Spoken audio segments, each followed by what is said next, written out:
Afternoon বন্ধুরা, afternoon কেন বললাম? কারণ তোমরা যখন পাচ্ছ ভিডিওটা তখন দুপুর গড়িয়ে গেছে।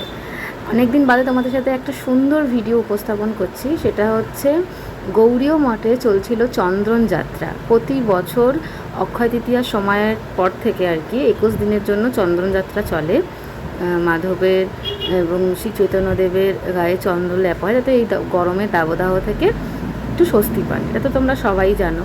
তো আমিও প্রতি বছর আসি, প্রতি বছর আরও বেশি দিন ধরে আসি, কিন্তু এই বছর কোনো কারণে ভুলে গেছিলাম বা ব্যস্ততার কারণে হয়ে উঠতে পারিনি।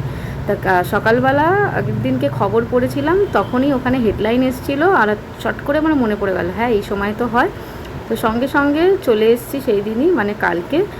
কি সুন্দর করে চারিপাশটা সাজিয়েছে, আগে দর্শন করে পরিক্রমা করে নিলাম।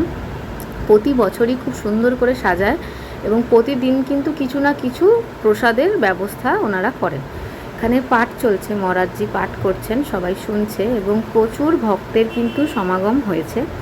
আমি শুধু দেখছি এত সুন্দর করে সাজিয়েছে, লজেন্স, তারপর ক্যাডবেরি, খুব সুন্দর করে এইসব দিয়ে, ফুল দিয়ে খুব সুন্দর করে সাজিয়েছে। এখানে সূর্যমুখী আমার একটা পছন্দের ফুল, সেটাও আছে, দারুণ লাগছে। আর এই যে বিশ্বাসের মেলায় বস্তু তর্কে বহুদূর, ভগবানের ওপর বিশ্বাস রাখলে জীবনে সব কিছু পাওয়া যায়।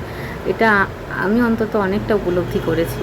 আমি কে কী করেছে আমি জানি না, তো মাধব যেন সবাইকে ভালো রাখেন, আমি এটাই চাইবো।